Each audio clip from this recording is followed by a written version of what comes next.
WindSurf has just released Wave 6, and it includes a pretty cool new feature called Deploys. This means you can automatically deploy your app while staying within WindSurf. You don't need to use an external hosting service. You can simply ask Cascade to do it, and it will handle the deployment for you. This is the landing page that I built inside WindSurf and then deployed using WindSurf's new feature. Let me show you that it's not being hosted on localhost. It's actually hosted on the windsurf.build domain. The landing page is fully functional and everything seems to be working. This was a really simple HTML, CSS, and JavaScript landing page. It wasn't anything too special, and I'll also explain the reason behind that. But this is what it created. Now let me guide you through the process of how you can deploy an app. This feature is most useful for quickly deploying landing pages because they are mostly static. Also, Netlify is a static hosting platform. It is the platform that WindSurf will host your site on. On Netlify, you cannot host full-stack apps with microservices.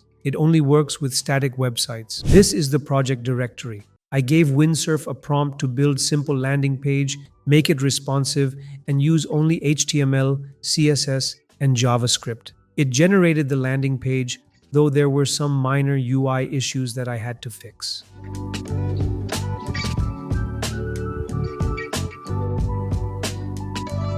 Once everything was finalized, I prompted Cascade to deploy the project, and it began the deployment process.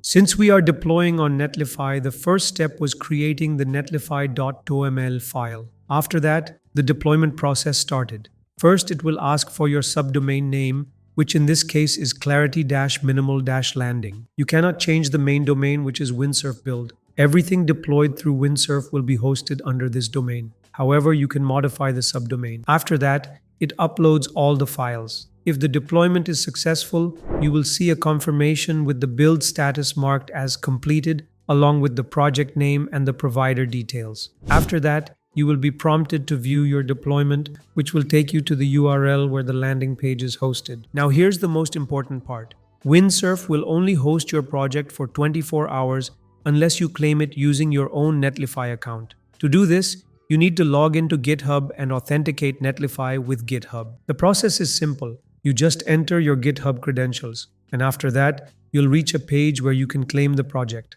Once claimed, it will be added to your Netlify sites. The landing page has been added along with other landing pages and projects. But remember, you must claim it. Only then will you have full ownership of the deployment. This is the most important step. At the same time, the UI was fully responsive because I had asked it to make the website responsive in the prompt. I tested it by opening it on my mobile device. Everything worked great. The navigation and all the features were functioning properly. The main use case here is for quickly deploying landing pages. Even if you're building a product, this feature can be really useful. Typically, before people even start working on a product, they create a landing page showcasing the main features. These landing pages can be designed in Figma, deployed quickly, and used to gain traction. Companies use these landing pages to collect emails by asking people to join a waitlist. This helps them identify potential users who are genuinely interested in the product. They move forward with product development based on that interest. This is a common approach used for nearly every product launch.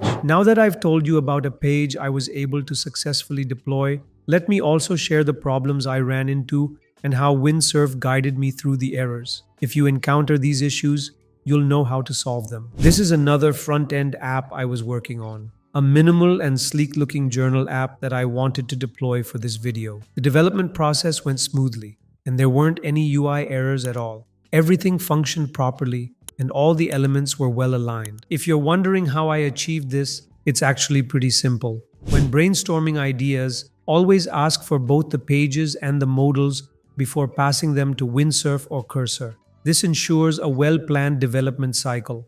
Once the app was built, I asked WindSurf to deploy it. It followed the same process, telling me where the app would be deployed, uploading all the files, and providing a link to track the build progress. It also reminded me that I had to claim the deployment. This time, the app was never actually deployed. It failed.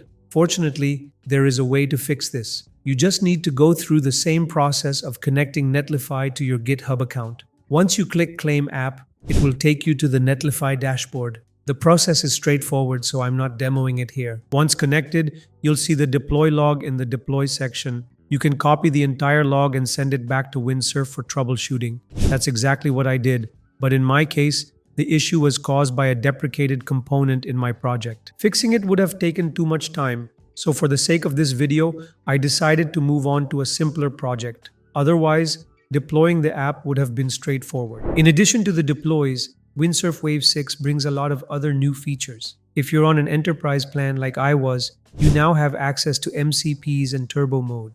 This was actually one of the main reasons I wasn't using WindSurf before, because I didn't have support for MCPs. Instead, I was using Cursor. Aside from that, there are other great features that have been introduced. For example, before committing to GitHub, you can now generate a commit message that looks at the diff and automatically creates the commit message for you. Another helpful addition is the table of contents for the WindSurf chat. I found this to be really useful because it lets you jump quickly to specific prompts, especially if you need to revert to an earlier point in the conversation. This is handy if you've made a mistake and want to go back. There have also been improvements to the tab feature, as well as updates for long conversations in Cascade. You no longer need to initialize a new chat every time you have a lengthy conversation. If you found this useful, consider dropping a super thanks.